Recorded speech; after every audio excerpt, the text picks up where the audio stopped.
Blaze farms are the best source of XP from all possible spawners that you can have in Minecraft. Blazes drop blaze rods, which you can use to make several different items like brewing stands to make potions, and rods, which is one of my favorite sources of lighting, and they also make a good source of fuel that is better than coal. You can also turn the rods into blaze powder, which you can use to make eyes of ender, which is what you need to get to the end, fire charges, and magma cream for fire resistance potions. Also, the blaze powder is the fuel needed to make potions, and it can also be used to make potions of strength. Hello everyone, Qrow here. Having a blaze farm is definitely one of the better farms that you can have in your world. I personally like to have blaze farms simply because I like to use end rods in a lot of my builds, and they are probably my favorite source of lighting within the game. Before we start the tutorial, I'm going to show you guys the materials that you're going to be needing for today. And for today, you're going to need 40 pistons, 40 stone pressure plates, and this is very important because stone pressure plates are not going to be on fire if anything were to happen. You're also going to need 80 pieces of redstone dust, and then you're going to need about 6 stacks of glass if you choose to make it out of glass, which definitely does look a lot cooler, but you can definitely use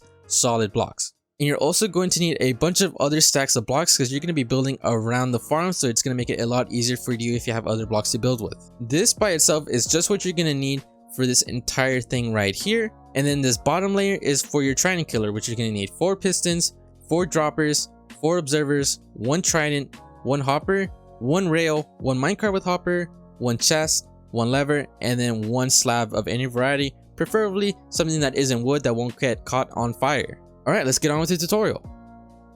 Alrighty guys, for step 1, you're going to need to find yourself a blaze spawner in a nether fortress.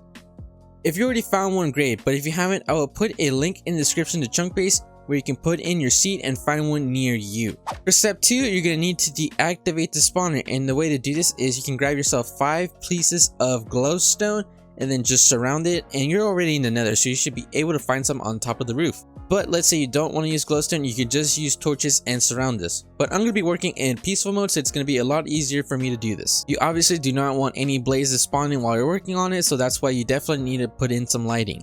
And for step 3, you want to go ahead and clear out some room right here. You want to go ahead and remove all these fences and a couple of blocks from here just so that you only have the spawner right there. So what you want to go ahead and do is go 6 blocks away from the spawner. So 1, 2, 3, 4, 5, 6. After your 6th block, you want to go ahead and remove the 5th block and then place down a piston right there. And you should have 4 blocks in between from the spawner and your piston. You want to go ahead and do that on all 4 sides. After doing that, you can move the block directly behind the piston and remove all the other blocks in between as well. Now you want to decide on which 2 sides you want to work on with the pistons. So I'm going to choose this side over here and this other side over here, and they have to be opposite sides. So what you want to go ahead and do is from this piston that you have placed, place down some temporary blocks on the side and then place down more pistons right here, and you're going to need a total of 7 pistons. So that's already 3, that's 4, that's 5, one more time, that's 6, and then this is going to be our 7th over here. Remove the blocks directly behind them. You should have something like this, and then you want to go ahead and mirror that on the other side. And you should have something that looks like this. As you can tell, we are doing this in a diamond shape, which is exactly the best way to work with any farms that revolve with a spawner. It is not like how it is in Java Edition where you can make a 9x9 room. It's actually different in Bedrock Edition, and blazes will be spawning in this diamond shape. And as you can tell, we will not be doing the exact same thing over here with these pistons. We're actually not going to be doing anything else here. And then from there, you can go ahead and go up 2 blocks from the spawner, and that 3rd block is going to be your roof. And then from here, you can just raise this upwards. This is just to prevent the blazes from getting outside of the farm. And then right here in between these gaps right here, you can place down a block diagonally just to follow along with the diamond shape, and then just bring these walls upwards and then fill in the top for the roof. Now before we start adding all the things that we're going to be needing to put to move the blazes downwards, I'm going to show you guys the modules for all of these. And this is the layout that we're going to be using for every single one of those pistons right there. We're going to have a piston on top of redstone, which is sitting on top of a block, which is then next to another block that has a pressure plate, and then a block diagonally behind the piston with a piece of redstone dust directly behind it. This is simply to push the blazes off, and this is what you're going to want to do in all of these pistons. So go ahead and make yourself some more room. Be careful not to break the spawner. So I'm going to show you guys how I'm doing it for the first layer. So over here, we're just going to go ahead and start off right over here. We're going to go down 1 block and then another block. Obviously, you're going to need some solid blocks so you can scaffold around the farm. And then from here, just pretty much going to make the exact same shape that you see me building right here. This is pretty much going to be a diamond shape following along underneath the pistons. Then I'm going to go ahead and place down our pressure plates directly in front of our pistons, just like so. And then we're going to be adding our redstone dust directly behind them, just like that. And then after we've done that, you want to go ahead and come around the farm and place down a block diagonally behind the piston with another piece of redstone dust. And then we're putting our redstone dust directly behind the pistons to make sure that they are activated whenever a blaze falls on top of that pressure plate. Then what you're going to see is you're going to have some open room over here on the pistons that are off by themselves. All you want to go ahead and do is place down some more blocks on the sides just to prevent anything from escaping. And that is going to be it for your first layer. And then for step 4, we're going to be doing the exact same thing, but it's actually, as you can tell, it's going to be a lot smaller the further we go down. And make yourself some more room, and the lower you go, it's actually going to be a lot more easier to build. So for the first layer, we had 7 total pistons right here in this V shape.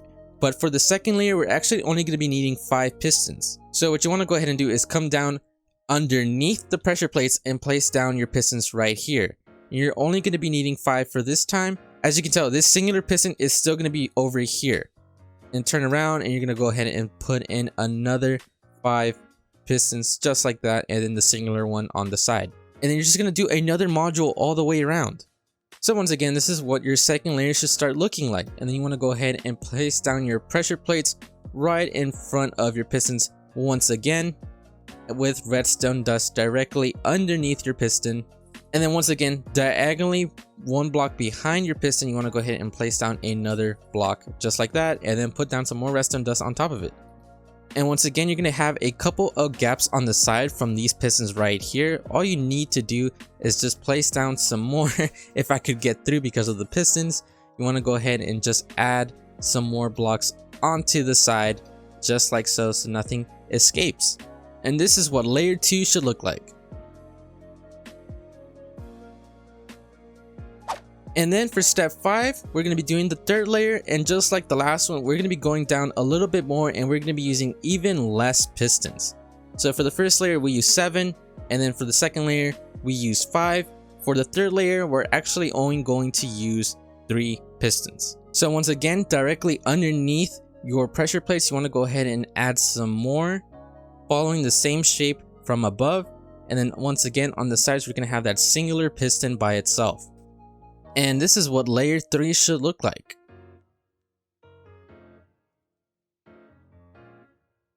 And now for step 6, we're going to be working on our final layer, which is layer number 4. And this time we're only going to need 4 pistons. You want to go ahead and come into the central bit and place down directly on each side. Just like that. So there's going to be piston right there, right there, right there, and right there. And then lastly, once again, you're just going to add these final bits of redstone. And once you've done that, you should have something that looks just like this from all the way above. And we're going to do a quick test. If I was a blaze and I spawned over here, I would drop all the way down to the bottom. Just like that. Super simple and clean. Now for step 7, we're going to be doing our trident killer. So from right over here where it was our last layer of pistons, you want to go ahead and come down by 3. So let's say right here with this block right here, that's 1, 2, 3, and then that 4th block is going to be where our trident killer is. So delete those 3 blocks, and then right here is where they're going to be falling down. And then you could do this any way you want, but you want to go ahead and make a 2x2 area. So just make sure that this 2x2 area, that one of these blocks is directly going underneath from this funnel. Then what you want to go ahead and do is surround that 2x2 area with some solid blocks. This is actually very important that they are solid blocks right now. After doing that, remove the corners and replace them with a dropper. They can be facing any way, it doesn't really matter. After doing that, you want to go ahead and place down an observer facing towards the dropper. You got to make sure that this arrow is pointing towards this solid block right here, and just do that on each single one of these. And as you can tell, the arrow is pointing directly towards each of these solid blocks. Then what you want to go ahead and do is on top of these solid blocks, you want them to have a piston directly on top of them. Then if we were to quickly flick on this lever, it would turn on the trident killer, but that's going to be really noisy, so I'm just going to go ahead and turn it off. Then you want to go ahead and pick which side you want to AFK at. I'm going to AFK on this side because I want to connect this with a bridge towards this nether fortress, but you want to go ahead and place down an upper slab right here. The reason for this is because it's going to let the XP flow into you.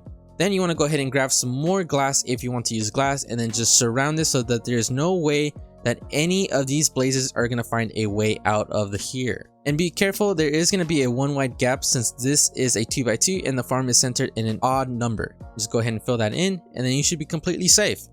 Then you can finally just add in your trident right here. Then we're going to be doing our collection system. So right underneath our 2x2 area, you want to go ahead and place down a temporary block right here, and then another one underneath that temporary block, and then a chest on the side. Break that temporary block right there, and then place down a hopper facing towards that chest. Go ahead and break that temporary block, and you want to go ahead and place down a rail right there, and then surround that rail with some more glass, and this glass is going to let you open up that chest. Then you want to go ahead and add a minecart with hopper, and this is just to pick up any and all the blaze rods from above, and then just surround that with glass. This does not have to be glass. I just like to use glass because it's a lot easier to see if anything would happen to your minecart with hopper.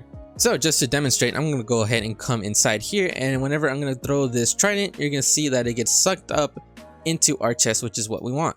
And then right over here where this slab is, this is where you're going to be AFKing at, and as you can tell, our spawner is still on, so I'm going to go ahead and change this into hard mode, and you can see that the blazes are simply just going to fall all the way downwards over here, and we're just going to keep letting some blazes spawn right here. And then maybe we'll get lucky, and there you go, we have a blaze rod. Now for step 8, this is totally up to you whether or not you want to do this. But for step 8, you want to go ahead and surround this farm with another layer of blocks. And the reason for this is just to protect the farm from these guys.